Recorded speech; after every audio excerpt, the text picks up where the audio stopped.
요한이 전한 거룩한 복음입니다.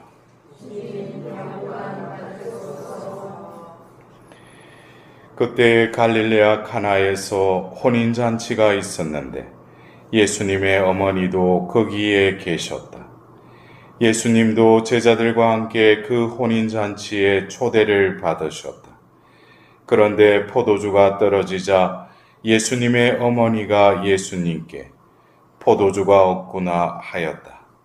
예수님께서 어머니에게 말씀하셨다. 여인이시여, 저에게 무엇을 바라십니까? 아직 저의 때가 오지 않았습니다.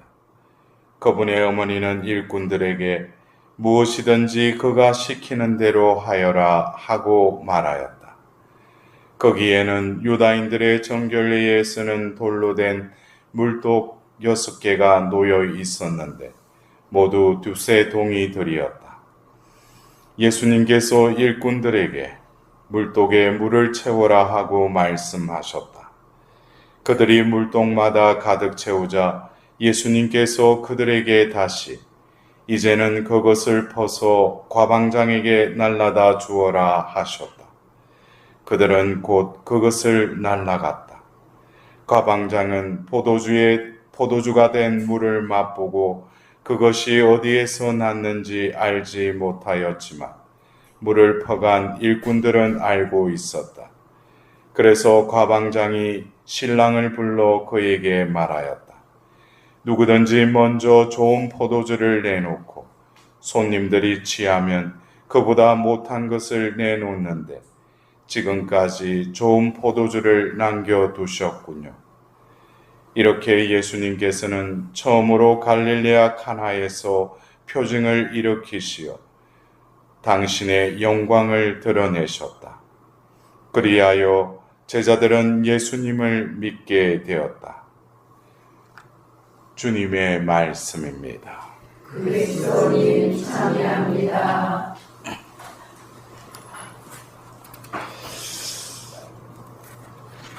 우리가 오늘 들은 예수님이 이제 공적인 생활을 시작하시면서 첫 기적을 일으키셨다고 하는 이 카나의 혼인잔치의 말씀을 이렇게 들었습니다. 우리가 공연 대축일의 의미도 예수님께서 이방 박사들에게 당신의 그 존재를 이렇게 드러내셨듯이 우리는 그 공연 대축일에 이 세 사건을 이렇게 연결해서 보는 것이죠. 그 공연의 의미가 바로 예수님의 그 세례의 사건과 또 더불어서 이 카나에서의 첫 기적 사건을 우리는 연관지어서 바라보고 있습니다. 우리가 볼 때는 2000년 전 어떤 카나에서 어떤 혼인잔치에서 있었던 이 말씀을 우리가 들었지만 이것은 일회성적인 그 사건이 아니라 요한복음사가는 표징이라고 우리에게 또 전하고 있습니다.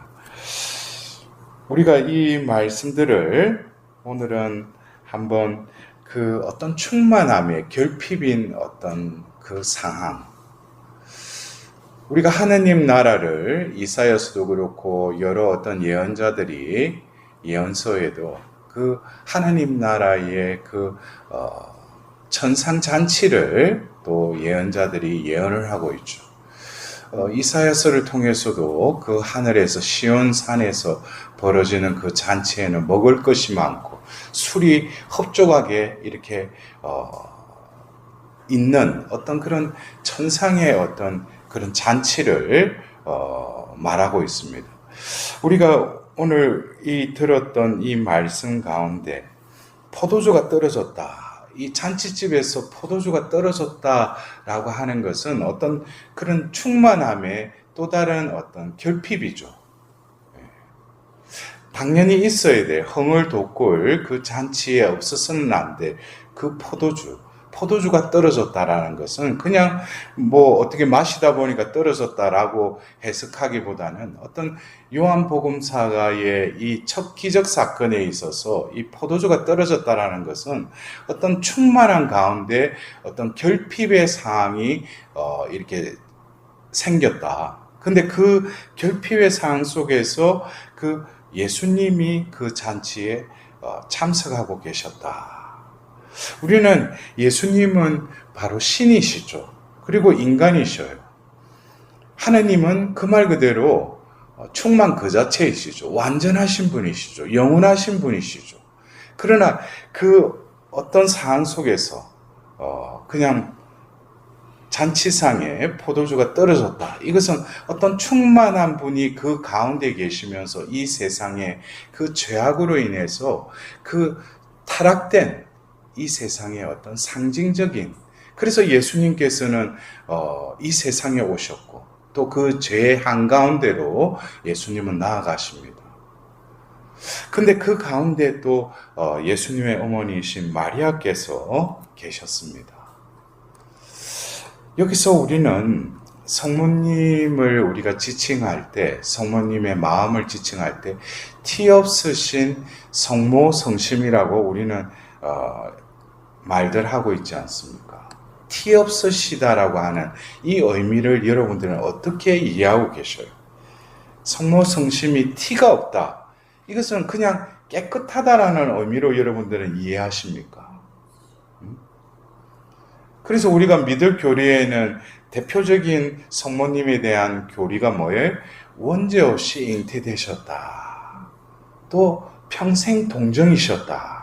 이것을 어떤 성모님의 독특한 지위에, 하나님의 특별한 은총에만 국한시킬 것이 아니라 왜 성모님을 우리에게 신앙의 어머니요, 또 우리가 공경할 대상으로 왜 성모님을 우리에게 내어주셨는가? 그리고 티 없으시다고 하는 그 의미는 성모님의 독보적인 은총에 의해서 은총이 가득한 어떤 성모님만의 그 성심이 아니죠. 그래서 우리가 창세기 3장 15절에 그 여자의 후손이라고 하는 그 하나님께서 원복음을 주시면서 하신 그 여자는 결국 어떤 사건에 이어서 그 뱀에게 저주를 베푸면서 그 기쁜 소식을 전하십니까? 바로 죄를 짓고 나서 그 죄를 짓게 한 사탄에게 저주를 내리면서 또 하나님께서는 그것을 전화위복으로 복음으로 선포하십니다. 이것은 죄를 짓고 나서 이 여자가 등장한다는 것이죠. 창세기 2장에 아담의 반려자로서 창조한 그 하와가 아닌 새 하와로서의 그 여자를 이 성경에 등장시키는 것은 바로 죄의 원죄의 사건에 이어서 그 여인이 등장한다는 것입니다. 그렇다면은 우리가 성모님을 티 없으신 성모 성심이라고 이렇게 지칭하는 티 없으심은 그냥 더럽지 않고 깨끗한 순백무구한 그런 성모님의 마음을 뜻한다고는 그렇게 부분적으로 해석해서는 안 되죠. 제가 조금 전에 말씀드렸죠. 죄를 짓고 나서 이 여인이 등장하는데 결국 이 여인을 티 없으시 라고 이렇게 표현하는 것은 이 티 없으심이라고 하는 것은 죄의 물덤이 없는, 그럼 죄의 물덤이 없으면 그 죄가 성립되기 전에, 죄를 짓기 전에 바로 그 전의 상태, 아담과 하와가 죄를 지었지만 두 번째 아담을 통해서 그 죄를 사하시기 위해서 이 땅에 오신 예수님을 통해서 결국 우리도 그리스도를 통한 죄의 용서, 죄 사함을 받았지 않습니까?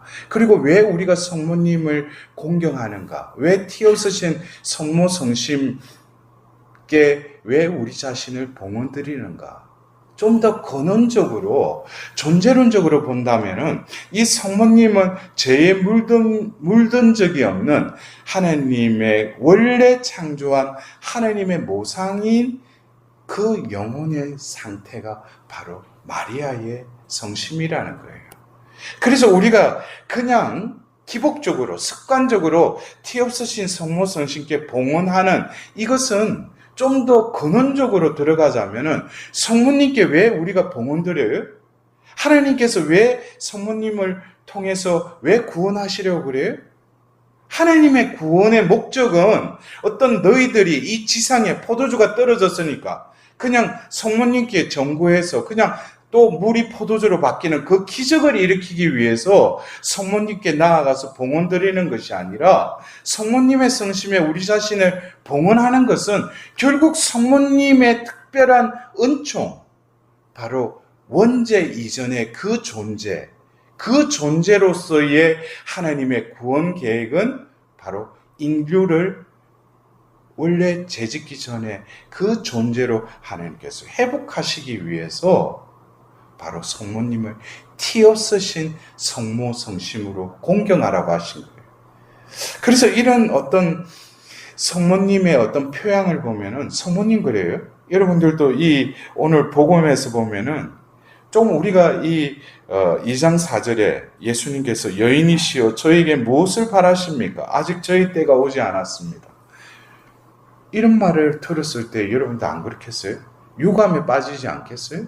그러나 성모님은 그런 인간적인 감정이나 자신이 생각하는 그것에 이렇게 협력하지 않죠. 첫 번째 하와가 그 사탄의 그 연합됐듯이 성모님은 그것에 아랑곳하지 않고 무엇을 바라보십니까? 바로 예수님만 바라보시는 거예요. 그리고 일꾼들에게 무엇이든지 그가 시키는 대로 하여라 하고 말씀하십니다. 여기서 보면은 성모님의 그 독특한 표양은 하나님의 은총이 그 여인을 통해서 하나님의 은총이 아무런 이렇게 그 다른 불순물이 섞이지 않고 그 은총이 이 여인을 통해서 그냥 순수하게 깨끗하게 흘러가는 것을 볼 수 있어요. 이것이 어떻게 보면은 성모님의 독특한 표양이기도 해요. 우리는 어떻습니까? 자신이 있고 자신의 생각이 있고 자신의 감정이 있기 때문에 어떤 것이 나에 반한 어떤 그것이 나한테 닥칠 때 먼저 자신이 그것에 반응을 일으키죠. 그러나 성모님은 그러지 않으셨어요. 유감에 빠지지 않으셨다는 거예요. 그리고 이 하인들은 결국 뭡니까? 예수님이 시키는 대로 하였어요. 이들도 역시 뭡니까? 성모님의 말씀에 순종했죠. 이 순종을 통해서 이 결핍의 상황에서 충만하러 나아가는 이 도구로서 일꾼들을 선택하셨다는 거예요. 그렇다면 우리가 성모님께 봉헌된 자로서의 삶을 산다는 것은 결국 나를 통해서 죄덩어리인 나를 그리스도를 통해서 그 죄를 사해 주셨을 뿐만 아니라 티 없으신 성모 성신께 우리 자신들을 봉헌드림으로써 성모님이 바로 하인을 통해서 바로 그 은총이 흘러가게 하시듯이 나를 통하여 바로 은총의 통로가 되라고 나를 부르신 것이에요. 내가 원하는 것, 지향하는 것, 그거 이루어 주시는 성모님이 아니라 그것만을 해주시는 분이 아니라 성모님의 티 없는 예수 그 성모 성심은 우리의 존재가 뭡니까? 죄로 물들었어도 하나님의 은총이 우리 안에 머무를 수 있도록 그 은총에 유감에 빠지지 않는 그 하나님의 은총에 온전히 순종하고 또 내 의지가 그 은총에 의해서 움직여지는 존재로 변화되는 그것이 티 없는 성모 성신께 봉헌한 자들의 삶이라는 것이에요. 결국 우리는 오늘 들은 이 복음의 말씀이 그냥 물이 포도주로 바뀌는 기적의 사건이 아니라 결핍, 이 죄로 인해서 하나님이 창조하신 이 세상이 흠집이 나고 결핍되고 어떻게 보면 겉으로 볼 때는 하나님 나라라고 할 수 없는 온갖 혼란이 범람할지라도 하나님께서는 당신의 방법으로 성모님을 통하여 또 그 남은 자, 오늘 일독서의 그 남은 자, 결국 성모님께 봉헌된 자들을 통해서 이 혼란에 빠진 이 세상, 이 혼란을 질서 있게 하고 이 결핍된 세상을 다시금 충만으로 이끄는 그런 도구로서 우리를 택하셨다는 거예요. 그래서 우리가 이 초토신신미사에 참여하면서 그냥 아무 생각 없이 오늘 성모신신미사가 있다고 해서 참여할 것이 아니라 봉헌된 자로서 지난 한 달 동안 과연 티 없으신 그 성모성심에 내가 합당한 봉헌된 자로서의 삶을 살았는지에 대해서 우리는 먼저 하나님의 빛 가운데 자신의 영혼을 바라봐야 할 거예요. 그리고 그것을 겸손되이 고해성사를 보셔야 돼.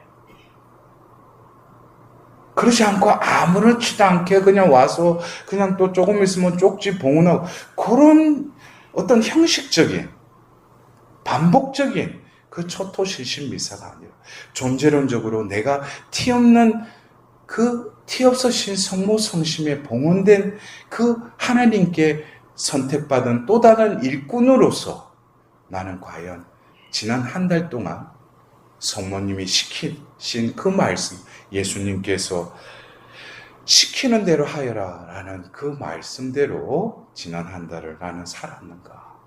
그것에 대해서 진정으로 내가 바라기 이전에 성모님의 성심에 다시금 송구스러운 마음으로 성모님께 이 부당한 나를 봉헌드리면서 성모님 저도 이제는 진정으로 당신의 티 없으신 죄에 물들지 않은 당신의 성모성심 안에서 이번 한 달도 진정으로 예수님 말씀을 실행하는 복된 자로서의 삶을 살아갈 수 있도록 해달라고 그렇게 성모님께 기도해야 되지 않겠어요? 내가 원하는 것, 내가 바라는 것만 계속 요구하는 대상으로서의 성모님이 아니라 존재론적으로 내 영혼이 이 지상에 머무르는 동안 바로 회복되어서 원죄 이전에 그 하나님의 모상으로 회복되는 자가 되도록 성모님이 우리를 위해서 간절히 기도하고 계시다는 거예요. 그래서 끝으로 제가 그 네덜란드에서 발현하셨던 그 모든 민족들의 어머니의 그 기도문에 모든 민족들의 마음 안에 성령께서 살게 하시면 예수님이 어떻게 한다고 했어요? 모든 재앙과 전쟁에서 이 인류를 구원해 주신다는 거예요. 하나님이 원하시는 것, 인간이 원하는 것은 분명히 다르다라는 것. 이번 한 달도 하나님이 원하시는 뜻이 우리 가운데 내 안에 내 삶의 자리에 이루어질 수 있도록 하나님의 자비를 구하도록